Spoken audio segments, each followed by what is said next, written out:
आदरणीय JKAS अनिल ठाकुर जी, मेरा इनके साथ पारिवारिक संबंध है, जज साहब के साथ। इनके यहाँ वाले घर में भी गया हूँ, बहुत अच्छी जगह में रहते हैं। मैं कह रहा था कि जज साहब को कहिए रिटायरमेंट के बाद वहीं रहें, एक बहुत अच्छे माहौल में। और भी जो बातें मैंने आज इनके परिवार में यहाँ के बारे में यहाँ सुनी, वो मैं नहीं भी जानता था, आज और जानकारियाँ मिली। मैं धन्य हुआ इस कार्यक्रम में आकर।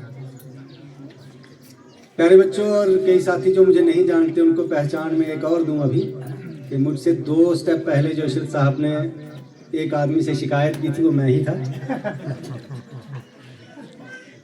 ये जो नेता लोग होते हैं, मुलाजिम उनका मुकाबला नहीं कर सकते। एक दिन स्कूल में मेरे पास एक बच्चा, यहीं पे वो भी नेता बनेगा, वो मेरे पास शिकायत लेके आया, सर हमारी क्लास के बच्चे बहुत शरारती हैं।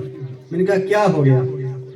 सर वो मैं बाहर से अंदर आया और मैंने देखा आगे वो बैठा था, तो मैंने उसको थप्पड़ मार दिया। शिकायत जिसकी लेके आ रहा है इसलिए आ रहा है कि वो पहले ना आ जाए। मैं सोच रहा था मैं इरशाद साहब से शिकायत करूंगा, आप मुझे छोड़ के आ गए। वो कहते हैं आप मुझे छोड़ के आ गए। बच्चों पहले कौन आया था? इरशाद साहब हमें छोड़ के आ गए। और जब मुझे वहां पता चला कि मैं शिकायत करूं कॉल करके, फिर मैंने सोचा शिकायत बाद में करेंगे कहीं बैठ के, उससे पहले ये करके। नेता लोग आगे रहते हैं। खैर मैं आगे जो दास्तान बताऊंगा आपको इरशाद साहब की। मैंने ज्वाइन किया 18 जनवरी को यहाँ जब, और छुट्टियां थी, चले गए। फिर एग्ज़ाम शुरू हुए 20 फरवरी 2025 से। मैं 19 को रात को आया यहाँ, 20 से एग्ज़ाम शुरू हो गए। कुछ लोग मुझे सही कहते हैं, कुछ पागल कहते हैं, तो वो पागलपन मेरे सर पे सवार बचपन से ही है। आपसे नहीं, एग्ज़ाम अपनी ही तरह से लिए। मुझे ये डर था, मैं भी डरता हूँ, ऐसे कई लोग डरता तो हर कोई है। लेकिन बात यह है प्यारे बच्चों, खास तौर से मैं बच्चों को मुखातिब रहता हूँ ऐसी बातों में, क्योंकि आप भविष्य हैं देश का, कि आप किसी चीज़ की वैल्यू कितनी करते हैं। मतलब डर आगे चला जाता है, आपके असूल आगे चले जाते हैं। बात ये होती है, डरते तो हर एक आदमी डरता है। कुछ बातें ऐसी होती हैं जो आदमी कर ही नहीं सकता। सोचते हैं अगर ये करके मैं जिंदा भी रह गया तो वो आत्महत्या जैसा होगा, इससे अच्छा है कि मर ही जाऊं। तो ऐसे डर था कि जो मैं जैसा मैं आज तक करता आया हूँ, यहाँ शायद ना कर पाऊँ। बिल्कुल नया इलाका था और आतंकवादी घटनाओं के बारे में सुना था। एक भी आदमी ऐसा नहीं था जिसको मैं पहले से जानता था। सर ने याद दिलाया कि एक बार मेरे पास कल्चरल सेल में आए थे और मेरे साथ बैठकर चाय पी थी जब मैं डायरेक्टरेट में था। बाकी किसी को मैं नहीं जानता था। बाद में प्रदीप जी मिले हैं, थोड़ी देर बाद उन्होंने बताया कि मैं भी आपको तो एग्जाम शुरू हो गए। शायद 2 या 3 पेपर हुए होंगे और रतन सर की रिटायरमेंट पार्टी थी, वहाँ एक लेक्चरर थे प्यारे बच्चों।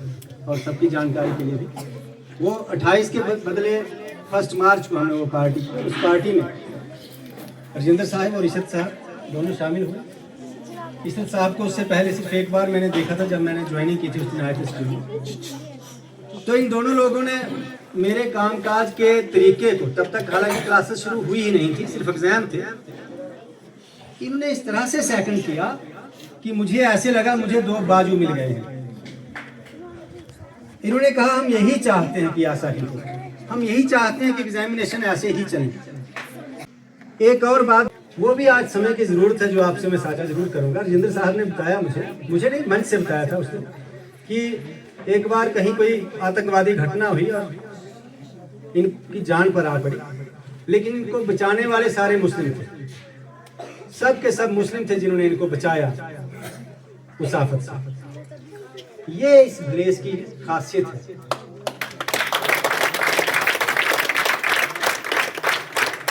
ये इस देश की एकता है। ये इस देश की रीढ़ की हड्डी है जो आपको हमेशा खड़े रखेगी, जो हिंदू मुसलमान की एकता है। ये समय की जरूरत है।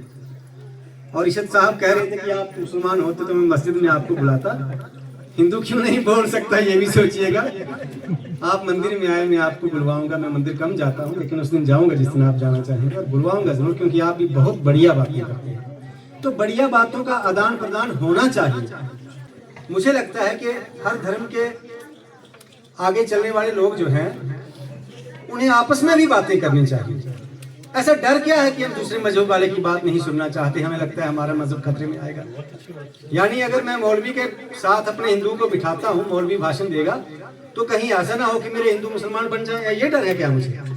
या मौलवी को ये डर है कि मेरे मुसलमान अगर किसी हिंदू को सुनेंगे तो वो कहीं धर्म ना छोड़ दें।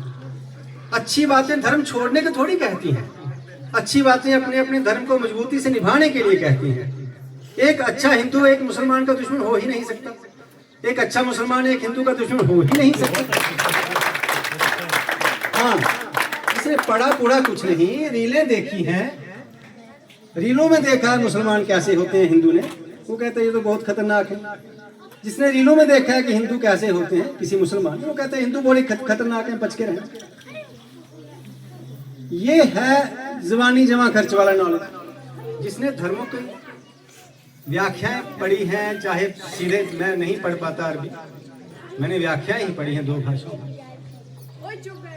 तो कुछ ना कुछ पल्ले उसके पड़ जाता है कि उस धर्म में क्या है, उस धर्म में क्या है, उस धर्म में क्या है। निचोड़ निकालते अपने जीवन को सही करता है, ठीक है ना। तो अपने धर्म में मजबूती से खड़े रहने के लिए हमें चाहिए कि हमें दूसरे धर्मों का भी सही ज्ञान हो।